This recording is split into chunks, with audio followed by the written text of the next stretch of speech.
Yo, what's going on, guys? Welcome back to the channel. Now if you're watching this video, you probably know the result of the Khabib Nurmagomedov versus Dustin Porier fight, which obviously if you're watching this in like a year's time happened on Saturday 7th of September 2019.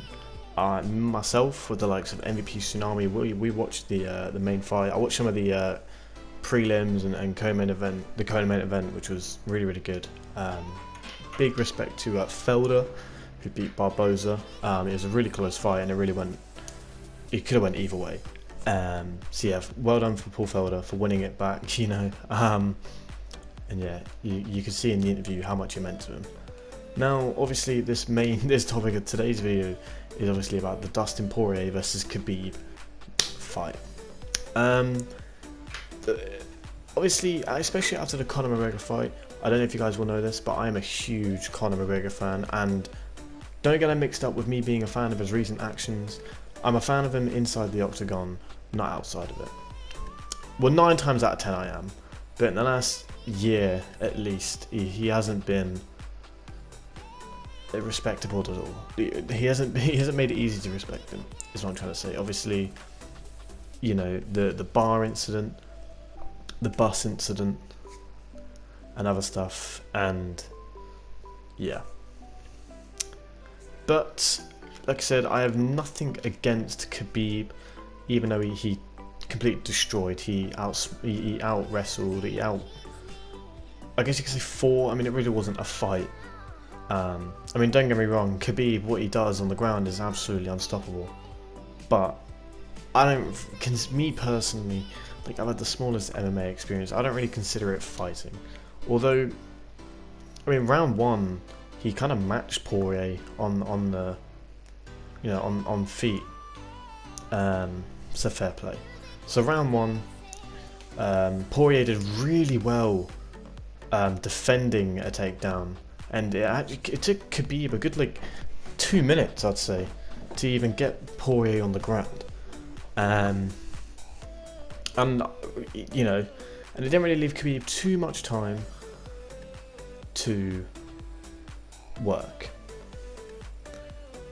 And I think I was obviously, like I was going into this fight 100% rooting for Poirier, because I got nothing wrong with Khabib, nothing against Khabib. Poirier, I think he just wanted it enough. It just felt like he wanted it enough. And obviously, the way I saw it was Poirier was probably one of the biggest opponents, you know, Khabib's fought, and it would have required a lot of energy to get him to the floor. And obviously, I remember the Michael Johnson fight, and yeah, but I don't know. I think I like to look at every outcome, and some outcomes were, you know, Poirier rocking Khabib, which in round 2 he actually did.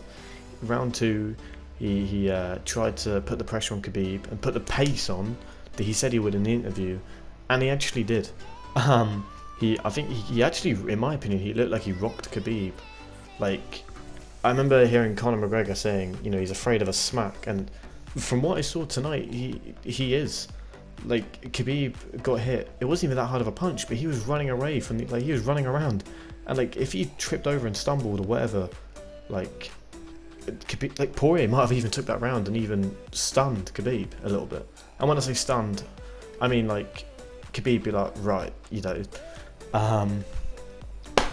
But no, Khabib took him to the floor again in round 2, and he had literally like just under 4 minutes to work with. And yeah, Poirier hung in there to the very end of that round and made it to round 3. Now I believe in the round 2, obviously when he was having the break, you could hear him say to his guys that he couldn't get Khabib off him. Now this is something that I would have expected. I would have expected Khabib to be all over me. Khabib, he does that. Like, literally what you're seeing on the screen right now, the gameplay, that's exactly what Khabib's like. And I gotta give credit to Khabib. You know, this guy's been wrestling bears since the age of 5. So it's realistically, a human should just be nothing. And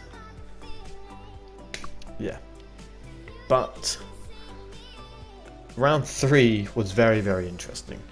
There was a little bit of boxing going on, and then Khabib went for the takedown when Poirier was at the cage, which I'll get onto in just a moment with my conclusion. He went for the takedown, he successfully got it. No, he didn't, he gotted it. Great grammar. He successfully got it, but just after Poirier got him in a guillotine, not once but twice, and so nearly had him. Like, I'm sorry, but if Poirier managed to get Khabib to tap in a submission, that is history. Even if he'd won the fight, that's history. But that is like, he's genuinely, like, that is historical. He actually had it in so tight. Like, you watch other UFC fights, it's like anyone else, and they're tapping, they're going to sleep. But Khabib, he moved his waist a little bit, and he actually freed up some oxygen, and eventually built up enough like kind of oxygen to kind of burst out, and managed to get on top of Poirier. Now that was the beginning of the end, because Poirier had burned all of his energy in his arms. His breathing would have been, you know, a lot less. You know, he was tired at that point. Khabib tried to get the rear-handed choke in, which I believe was the final result. And Poirier, I think he successfully defended one. He kind of just gave himself a double chin, essentially. That's what you would do to give yourself a double chin. He did that, so basically Khabib couldn't get under the neck to successfully complete the choke. But eventually Khabib would just hit him on the head, making Poirier's, you know, head move up and his guard move up. And with that, Khabib got the hand in. He got the choke, and about 4 seconds later, Poirier's tapped. The fight is over 2 minutes and 6 seconds, or 3 minutes and 6 seconds into the third round of the fight. Now, I was going to say that this makes the Conor McGregor fight look a little bit better and make Conor actually look better, but to be honest, Khabib literally said he wants to go like and actually make McGregor suffer, and like, it hurts me to say it, but he made McGregor suffer. Khabib, you know, he's fair play. He said he's gonna, you know, raise some money for Poirier's charity, which I think is such a top thing to do. I have to give him credit for that. He said he's gonna send the money to Poirier, and yeah, that is incredible. And also Poirier, what you do, the charities, it's absolutely inspirational. If I was making that much money, I would do the exact same thing. It's absolutely inspirational. And yeah, I've been really a big fan of Dustin Porier ever since the build up for this fight. Obviously I was cheering McGregor on when he fought Poirier all that time ago, but Poirier's, you can't hate him. You cannot hate him. Obviously, oh man, it was hard to see. It was really hard to take, but I think my heart took over. As obviously with my heart, I was going Poirier all the way. With my head, I said that Khabib's going to take it. Now, my conclusion of the fight was Poirier should have demanded. He should have been putting on the pace. In his interview before the fight, he said he's going to control the pace and he's going to shock the world with putting Khabib under pressure, which Khabib is known for doing, but failed. Which, yeah. But, you know, where it went wrong was Poirier, especially in the first round, he was on the back, like, he could have went, he was actually starting on the front foot, he was putting some pressure on. I think he went for a leg kick first round to the body, and Khabib caught it, and he didn't get knocked down, which is good. But he allowed Khabib to come forward to him, putting him on the outside and put him nearest to the cage. Now, as we all know, once you're near the cage, Khabib is going to, you know, he's going to go for that takedown. He wants you to be by the cage so he can wear you down. Look at the McGregor fight when it ended, by the cage. This by the cage. The Johnson fight, by the cage. It's every time he's by the cage, this happens. So yeah, that's where I think it went wrong. Obviously, I would love a rematch to happen. You know, Poirier did rock Khabib, and if he had somehow got at least a knockdown on Khabib, that would have been the first ever. That would have been hysterical. Watching Poirier's post-match interview, I got so upset. But Poirier, all I'm going to say you literally have nothing to be sorry for. You didn't let anyone down.